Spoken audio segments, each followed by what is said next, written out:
I had this conversation very briefly with Clive. I think I said to him, "What did you do?" And he said, I have no idea. I didn't know I was doing it.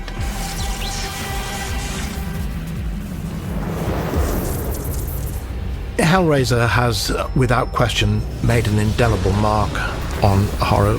Back in the 80s, when Hellraiser first appeared, it was kind of a revolution in the horror genre. Up until that point, horror franchises and horror movies were pretty one-dimensional, where it was clear who the bad guys are, who the monsters are, what their motivations are, and why they exist in the first place. Hellraiser took that concept and kind of turned it around on its head and introduced villains or antagonists of the franchise whose motivations were not as clear and one-dimensional as before. Horror in Hellraiser differs from other types of horror mostly in tone and philosophy.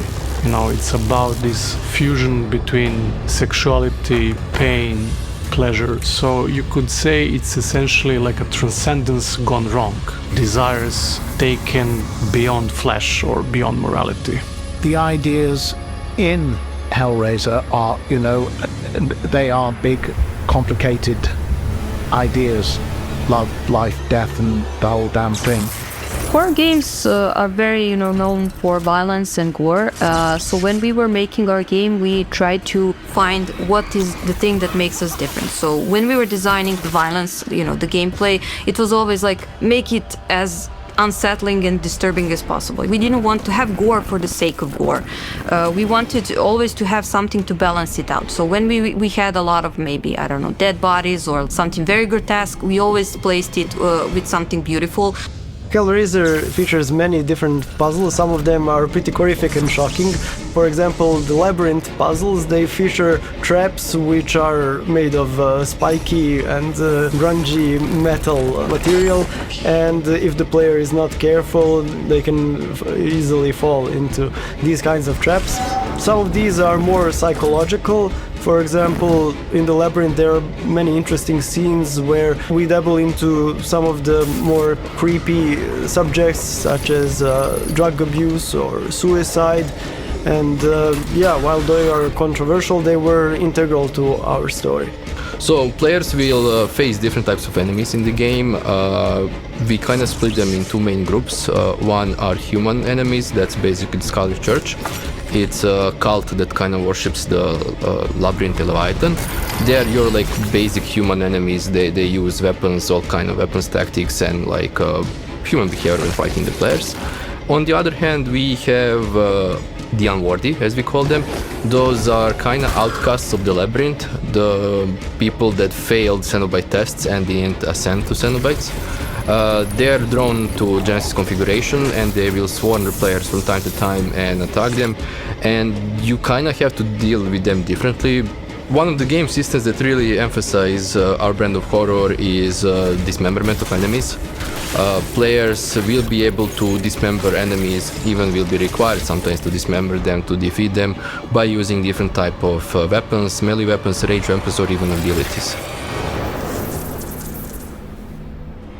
Working on this game for so long, I don't think anything scares me that much, but definitely there are parts of the game that disgust and disturbs me, and I'm actually proud of that.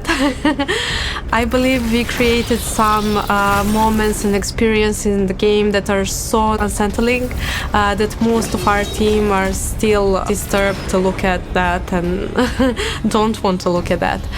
I discovered something about myself while doing the research about all of the discomforting and horrific types of horror. I suffer from something called trypophobia.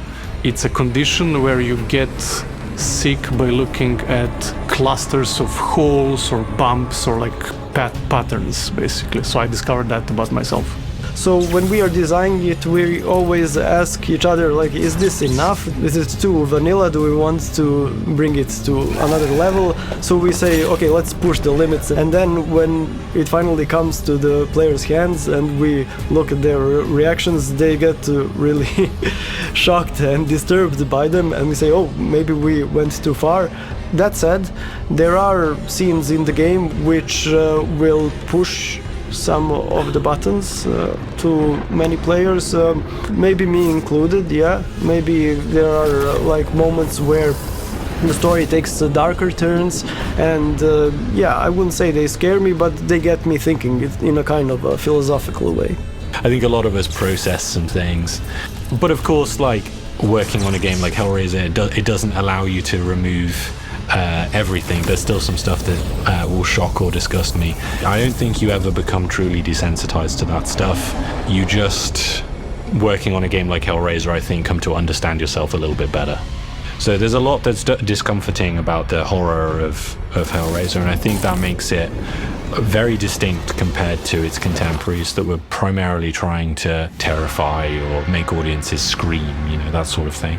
This is going to be one of the rare opportunities where you can play and have the agency in something which is so involved in violence and sex, and to take a central role in mixing those two worlds, which seem very touchy and difficult to mix correctly.